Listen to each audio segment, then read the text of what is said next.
اور وصیت کی بھی ساتھ اس کے ابراہیم علیہ السلام نے اپنے بیٹوں کو اور یعقوب علیہ السلام نے کس چیز کی وصیت کی.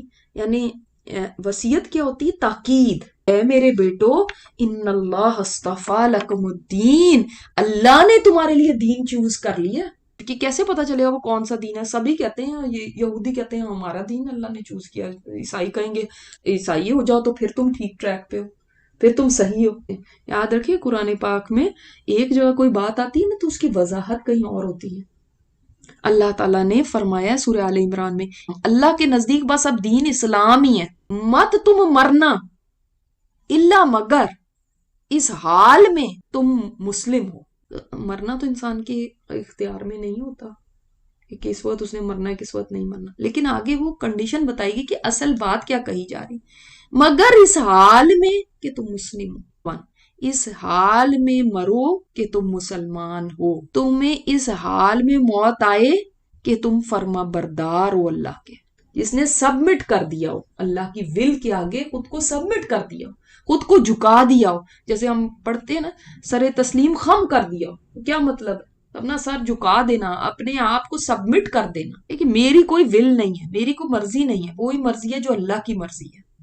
تو وہ ہوتا ہے مسلم. مسلم ایسے نہیں نام رکھ لینے سے کوئی مسلم نہیں ہو جاتا. میں مسلمان ہوں، میں نے کہہ دیا تو مسلمان ہوگا. حقیقی مسلمان کون ہے؟ حقیقی مسلمان تو وہی ہے جو اللہ کے آگے جھک جائے کہ تمہیں موت آ جائے تو تب بھی فرما برداری کی موت ہو، یعنی اپنی ساری زندگی اللہ کی فرما برداری کرو.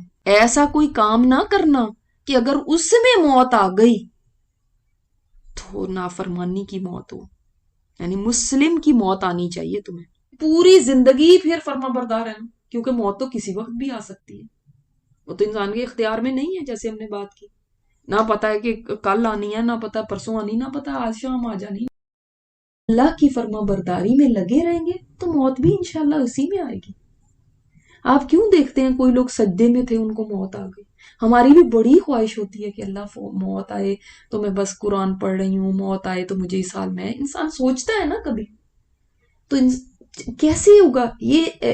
اس صورت میں نہیں ہو سکتا کہ جب کبھی کبھار انسان کوئی کام کرے، ون سوائل انسان قرآن کھول رہا ہے، رمضانوں میں صرف کھول رہا ہے، یا نماز کی فکر نہیں ہے اور یہ سوچ ہے کہ سجدے میں موت آ جائے. ایسے نہیں ہوتا. اگر خواہش ہے کہ میری موت اس حال میں آئے، ہر ایک کی اپنی ہوتی ہیں. امید ہے کہ آپ لوگ بھی اس کا سوچتے ہوں گے کہ کس طرح سے میں چاہتی ہوں کہ میری موت آئے، اور ہونی چاہیے یہ خواہش. اللہ ایسے میرا دل کرتا ہے کہ ایسے موت آئے. تو پھر وہی کام میں اپنے آپ کو لگائیں. اور جو لوگ ایسی جگہوں پر جاتے ہیں جہاں پہ وہ نہیں چاہتے کہ ان کی موت آئے، وہ ڈرتے نہیں ہیں کہ اگر یہاں موت کا تو کوئی پتہ نہیں، اگر یہاں پہ موت کا فرشتہ آ گیا تو کیا ہو. تو کبھی اپنے آپ کو ایسی جگہوں کو اوائڈ کریں، ایسی مجلسوں کو اوائڈ کریں جہاں آپ نہیں چاہتے کہ یہاں مجھے موت آئے. مثلا شراب کی کوئی مجلس ہے، لوگ وہاں بیٹھے کے شراب پی رہے ہیں، کیا آپ چاہیں گے یہاں پہ موت آئے مجھے؟ کوئی سنیما گھر ہے، کیا چاہیں گے وہاں پہ موت آئے؟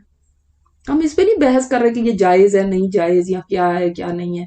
میں کوئی موویز کے خلاف نہیں کوئی فتویٰ دے رہی، بس صرف آپ کو ہر ایک بندے کو اندر سے اس کے ایک چیز ہوتی ہے جو آپ کو بتاتی ہے. تو بتائیں کیا چاہتے ہیں وہاں پہ موت آئے؟ کیا تھے تم حاضر اس وقت جب آ رہی تھی یعقوب علیہ السلام کو موت؟ یہ کیوں کس کو کہا گیا؟ اصل میں یہودی کہتے تھے کہ یعقوب علیہ السلام نے ہمیں یہودیت کی تعلیم دی ہے، اور وہ ہمیں کہہ کے گئے تھے کہ یہودی ہی رہنا تو، اور وہ بھی ہمارے ہی دین پہ تھے. تو ان سے کہا گیا تمہیں پتہ ہے، تم اس وقت پریزنٹ تھے، تم اس وقت موجود تھے جب ان کو موت آ رہی تھی، اور اللہ تعالیٰ نے بتا دیا کہ وہ کیا اپنی موت کے وقت کہہ رہے تھے. اذ قال لبنیہ، جب کہا اس نے اپنے بیٹوں سے. کیا کہا؟ دیکھیں اب سوچیں کوئی ڈیتھ بیڈ پہ ہے، امیجن کریں اس کے جانے کا وقت ہے، اس وقت کتنا کیوٹک ماحول ہوتا ہے نا، سب ایک دم ہٹ بڑھا جاتے ہیں اور مطلب کسی کو کوئی ہوش نہیں ہوتا. اس وقت وہ اپنے بیٹوں کو کیا کہہ رہے ہیں؟ آج کل کیا کہتے ہیں لوگ، کیا کہتے ہیں آپ بتائیں؟ ہمارا یہ بزنس ہے بیٹا، بزنس تم نے دیکھنا ہے، جائیدادیں ہیں اس کے اوپر جھگڑنا نہیں. بیٹوں کو چلو بہت ماں باپ کو خیال ہوتا ہے تو وہ کہہ دیتے ہیں کہ بہنوں کا خیال رکھنا، فلانے کا اس جگہ رشتہ کر دینا، فلاں ایسے ہو جانا، اس طرح کی باتیں کرتے ہیں. بہت مالدار ہوتے ہیں تو مال کی زیادہ تر باتیں کر کے جا رہے ہیں، وصیتیں کر رہے ہوتے ہیں، فلانے کو اتنا دے دینا، فلانے کے ساتھ ایسے کرنا. لیکن یہاں پر یعقوب علیہ السلام اللہ کے نبی ہیں، وہ اپنے بیٹوں کو کیا کہہ رہے ہیں؟ ما تعبدون من بعدی، میرے بیٹوں مجھے بتاؤ تم میرے بعد کس کی عبادت کرو گے؟ من بعدی جانتے ہیں کیا ہے؟ بعدی بھی ہو سکتا تھا، ما تعبدون بعدی، کیا بعدی سے نہیں کام چلتا؟ ہاں وہ بھی ترجمہ یہی ہونا تھا، تم عبادت کرو گے بعد میرے. مم کا کیوں لفظ آیا؟ بہت بعد میرے بہت بعد. اس لیے کہ جب ایک انسان مرتا ہے تو آپ نے دیکھا ہوگا بہت جو اللہ سے دور بھی لوگ ہوتے ہیں نا، جو کبھی نمازوں کی طرف دھیان نہیں ہے، کبھی اللہ کے احکامات کو نہیں سمجھتے، وہ بھی قرآن کھول کے بیٹھ جاتے ہیں، وہ بھی سر ڈھک کے تو بس اللہ کا ذکر کرتے رہتے ہیں، وہ بھی نماز پڑھتے ہیں. پھر کچھ دن جب کوئی فوت ہوتا ہے تو آپ نے دیکھا ان کے گھر کا ماحول بالکل یکسر بدل جاتا ہے نا، اللہ توبہ بس چل رہی ہوتی ہے، تسبیحاں چل رہی ہوتی ہیں. یہ اصل بات کب ہوتی ہے؟ جب کچھ عرصہ گزر جاتا ہے، پھر پتہ چلتا ہے کہ آپ کتنا دین پہ چل رہے ہیں. تو فوراً بات کی بات نہیں ہے، میرے بہت بعد تک تم کس کی عبادت کرو گے؟ He just wants a surety. اپنے بچوں سے پوچھ رہے ہیں بتاؤ مجھے، یہ فکر ہے ان کی. بچوں نے آگے سے بیٹوں نے کیا جواب دیا؟ اب یہ کوئی چھوٹے چھوٹے بچے نہیں ہیں، بڑے ہیں نا ظاہر، جنہوں نے وہ سارے کام کیے تھے جو یوسف علیہ السلام کے ساتھ ہوئے تھے. تو یہ اس کے بعد ہی یعقوب علیہ السلام فوت ہو رہے ہیں، مصر میں آ کے فوت ہوئے تھے وہ. تو وہ بیٹے کہتے ہیں ہم عبادت کریں گے تیرے الہ کی، جن کی والد صاحب آپ نے ساری زندگی جن کی عبادت کی ہے ہم بھی اسی کی عبادت کریں گے. وہ الہ آبائی کا، اور الہ کی جو آپ کے آباء و اجداد کے الہ ہیں، ابراہیم علیہ السلام جو آپ کے آباء و اجداد میں سے، اور اسماعیل علیہ السلام اور اسحاق علیہ السلام.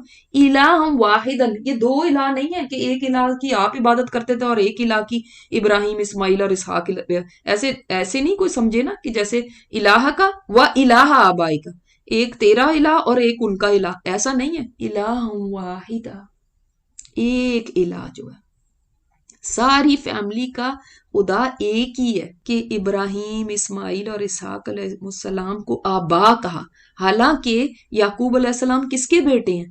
اسحاق علیہ السلام کے بیٹے، اور اسحاق علیہ السلام ابراہیم علیہ السلام کے بیٹے ہیں. تو اسماعیل علیہ السلام تو ان کے تایا ہوئے نا، لیکن ان کو بھی آبا کہا، تایا چچا جو بھی ایسے تھے، ویسے تو ان سے بڑے تھے. تو اس کا مطلب ہمیں پتہ چلتا ہے کہ چچا یا تایا احترام میں وہی مقام رکھتے ہیں جو باپ رکھتا ہے. جیسے خالہ کو کہا گیا نا وہ ماں کی قائم مقام ہے، اسی طرح چچا جو ہے وہ باپ کی جگہ پہ ہوتا ہے، اسی لیے ان کو بھی آبا میں شامل کیا. اور ہم اس کے فرما بردار ہیں، ہم مسلم ہیں، یعنی انہوں نے اپنے آپ کو کیا ڈکلیئر کیا؟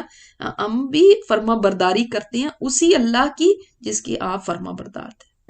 فرقوں میں اپنے آپ کو بانٹ لیا اور اس سے فخر محسوس کرتے ہیں کہ ہمارا یہ نام ہے، ہم یہ ہیں. اگر آپ کہہ دیں گے نا میں مسلمان ہوں، نہیں مسلمان ہے لیکن پھر بتائیں نا کون ہے. آپ کے لیے یہ کافی نہیں ہے کہ کوئی مسلمان ہے. نہیں مسلمان تو ہم سارے ہیں، آپ بتائیں آپ ہیں کیا. آگے بات بھی آئے گی کہ آپ بتائیں پھر آپ صلی اللہ علیہ وسلم کیا تھے، اور ابوبکر صدیق اور عمر رضی اللہ تعالیٰ عنہ کیا تھے، اور باقی صحابہ کیا تھے. ہم اپنی پہچان ان ناموں سے کرانا چاہتے ہیں جو نام آپ صلی اللہ علیہ وسلم کے دور میں تو تھے بھی نہیں، اور وہ نام جو اتنے پہلے سے پیغمبر اور ان کی اولادیں بول رہی ہیں، اور پیغمبر کہہ رہے ہیں کہ اللہ ہمیں مسلم بنانا. ابراہیم علیہ السلام کی دعا ہے، اور یعقوب علیہ السلام کے بیٹے کہہ رہے ہیں. وہ نام نہیں ہمیں پسند. وہ امت تھی، تل کا امت، یہ امت ہے کون سی؟ یہ والی، یعقوب علیہ السلام کے بیٹے، ابراہیم علیہ السلام، اسماعیل، اسحاق علیہ السلام، یہ سب ایک امت تھے، ایک جماعت تھے. گزر چکی ہے وہ، ان کے لیے جو انہوں نے کمائی کی اور تمہارے لیے جو تم نے کمائی کی. یعنی اب اس بات کے اوپر بیٹھ کے بس بولتے رہنا کہ دیکھیں ہمارے آباء و اجداد تو کتنے عظیم تھے، دیکھیں ہم تو فلاں کے ماننے والے ہیں. اب جیسے ہم کہیں صحابہ کرام کی، ہم ان کی باتیں پڑھیں اور اس کے اوپر فخر کر رہے ہیں، اور کبھی آنسو بہا رہے ہیں ان کے قصے سن سن کے اور کبھی آپ صلی اللہ علیہ وسلم کی سیرت کو پڑھ کے ہم بہت خوش ہو رہے ہیں اور بڑا ہمیں مزہ آ رہا ہے، اس کے بعد کیا ہے؟ بات تو یہ ہے نا کہ اس کے بعد اپنے عمل میں ہم اس کو لے کر آئیں، کیونکہ ان کی یہ ساری اچیومنٹس جو ہیں وہ ہمارے کسی کام کی نہیں ہیں اگر ہم ویسا نہیں چلتے۔ اللہ تعالیٰ نے صاف واضح کر دیا جو انہوں نے کمائی کی وہ ان کے لیے، اس کا تو اجر تمہیں تھوڑی مل جانا ہے۔ ہاں وہ انہوں نے جو قربانیاں دی، واہ واہ بھائی کیا بات ہے، بس ہم اتنے کرنے کے قابل ہی اب رہ گئے کہ ہم یہ سٹوری ٹائم کر لیں، بیٹھ جائیں، قصوں کو دہرا لیں، اس کے بعد بس چار آنسو بہا کے دامن جھاڑ کے تو وہ جا رہے ہیں۔ تو ہمیں کیا یہ چیز دے گی اگر ہم نے ان کا راستہ نہیں اپنایا تو؟ اور تم نہیں سوال کیے جاؤ گے اس کے بارے میں جو وہ عمل کرتے تھے، تم سے نہیں پوچھا جائے گا کہ انہوں نے کیا کیا۔ اب کچھ لوگ بحثیں لے کے بیٹھ جاتے ہیں، ہاں جی وہ صحابہ کرام کے درمیان کیوں ایسی جنگ ہوئی تھی، کیوں ایسا ہوا تھا، ان کے عیب ٹٹولنے لگتے ہیں۔ نہیں، تم سے نہیں پوچھا جائے گا، آپ اپنا کام کریں، یعنی یہ آپ کو بتایا جا رہا ہے، اپنی فکر کریں۔ وہ جماعتیں گزر چکی، ہاں ان کو رول ماڈل بنائیں گے، ان کو دیکھ کے ویسا عمل کریں گے، لیکن یہ نہیں۔ آپ صلی اللہ علیہ وسلم نے تو اپنی بیٹی فاطمہ رضی اللہ تعالیٰ عنہ سے کیا فرمایا تھا؟ فاطمہ مجھے دنیا میں لے لو جو لینا ہے، لیکن میں آخرت میں تمہارے کچھ کام نہیں آ سکتا۔ اے میری پھپھی صفیہ، میں جو مجھ سے کہتی ہو دنیا کے اندر مانگتی ہو لے لو، لیکن آخرت میں تمہارے کوئی کام نہیں آؤں گا۔ جب انہوں نے اپنی بیٹی، لاڈلی بیٹی اور پھپھی سے یہ فرما دیا، تو پھر اور لوگ کیسے سوچتے ہیں کہ بس ہم نے تو کریں ہم کچھ بھی نہ، بس وہاں پہ جا کے تو ہم نے پار ہو جانا۔ انہوں نے تو جنت میں ہی نہیں جانا جب تک ہمیں نہ پار کرا دیں۔ یہ اہل کتاب نے کونو ہودن، یہودی کہتے تھے یہودی ہو جاؤ، او نصارا، یا نصرانی کہتے تھے نصرانی ہو جاؤ، تہتدوا، تم ہدایت پا جاؤ۔ اگر تم یہ بنو گے تو ہدایت پا جاؤ، یعنی کوئی توحید کی طرف پیغام نہیں تھا، بس ہمارے فرقہ میں ہمارے مذہب میں آ جاؤ گے نا تب تم ٹھیک رہو گے۔ جیسے آج ہم کہتے ہیں لوگوں کو اسلام کی دعوت تو نہیں دیتے، اپنے فرقوں کی دعوت دیتے، لوگوں توحید کی طرف نہیں بلاتے، یہ بس آپ ہمارے فرقے میں ہوں گے تبھی آپ ٹھیک ہیں، ادروائز نہیں۔ انہوں نے تو ہدایت کی شرط ہی یہ رکھ دی کہ جو ہے بس یہ ٹائٹلز ہوں گے تمہارے تو تم صحیح ہو۔ حالانکہ آپ کو پتا ہے ایک مسلمان بھی ایک ٹائٹل نہیں ہے کہ یہ ٹائٹل مل گیا نا آپ کو تو بس آپ نجات پا جائیں گے۔ کس نے آپ سے کہا؟ ہم یہ سوچتے ہیں نا کہ ہم بس مسلمان ہیں، یہ ٹائٹل، یہ ایک نام مجھے مل گیا تو اب بس میری نجات ہے۔ یہ تو کہیں پہ بھی نہیں ہے۔ جہنم میں جو کئی گناہوں کے اوپر بتایا گیا کہ یہ گناہ کرے گا تو جہنم میں ہوگا، وہ کئی گناہ جو مسلمان کرتے ہیں کیا وہ یہ جگہ نہیں ان کی؟ وہاں پہ درجے ہیں، یہودیوں کے لیے بھی، عیسائیوں کے لیے بھی، مشرک ہے، کافر ہے، مسلمانوں کا بھی ایک درجہ ہے جہنم میں۔ جو مسلمان گناہ کبیرہ اور جو بھی اللہ کی نافرمانی کر کے، جو اللہ کو پتہ ہے کس کو کس میں بھیجنا، اس کے لیے معافی نہیں ہے، تو وہ وہاں پہ پڑے ہوں گے۔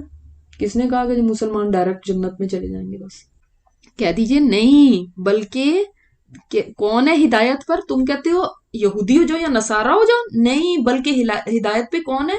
ملت ابراہیم حنیفہ۔ ہدایت کا راستہ کون سا ہے؟ طریقہ ابراہیم علیہ السلام کا، جو حنیف تھے، یکسو تھے۔ سبحان اللہ۔ ابراہیم علیہ السلام کیا تھے؟ وہ یہودی تھے، وہ کہتے تھے وہ یہودی تھے، یہودی کہتے یہودی تھے، عیسائی کہتے عیسائی تھے۔ حالانکہ قرآن پاک میں آپ سورہ آل عمران میں پڑھ لیں گے کہ تم یہ نہیں سوچتے کہ یہودیت اور عیسائیت تو بہت بعد کی باتیں ہیں، ابراہیم علیہ السلام تو بہت پہلے فوت ہو چکے تھے۔ آپ دیکھیں نا، یہ یعقوب علیہ السلام کی یہ بیٹوں کی آگے نسلوں کے اندر آپ دیکھیں، اسحاق علیہ السلام اسحاق علیہ السلام کی آگے نسل میں یعقوب علیہ السلام، اور ان کے بیٹوں کے اندر یہ بنی اسرائیل ہیں جو یہودی ہیں۔ کہاں وہ یہودی، اور ابراہیم علیہ السلام کو بھی ساتھ ہی لپیٹ لیا کہ وہ بھی یہودی تھے۔ انہی میں بھی راکے عیسائیت آئی، وہ کہتے ہیں وہ عیسائی تھے۔ مطلب اہل سنت والجماعت میں اتنے فرقے ہیں، کیسے آپ سارے کہتے ہیں ہم سنت کے مطابق چلنے والے ہیں، پھر اس کے بعد کیا کر رہے ہیں؟ اور ہر ایک کا دعویٰ یہی ہوگا کہ آپ صلی اللہ علیہ وسلم کیا تھے؟ وہ حنفی تھے، شافعی تھے، مالکی تھے، حنبلی تھے، کیا تھے؟ دیوبند تھے، بریلوی تھے، کیا تھے؟ وہ سب کہیں گے وہ وہی تھے جو ہم ہیں۔ لیکن ابراہیم علیہ السلام کیا تھے؟ یکسو۔ اللہ تعالیٰ کو یہ چاہیے تم سے، فرقے نہیں چاہیے، فرقوں کو پروموٹ کرنا اور فرقوں کے پیچھے۔ حنیف یعنی یکسو، سب سے کٹ کے صرف ایک کا ہو جانا، یہی بات تو ہمیں بھول جاتی ہے۔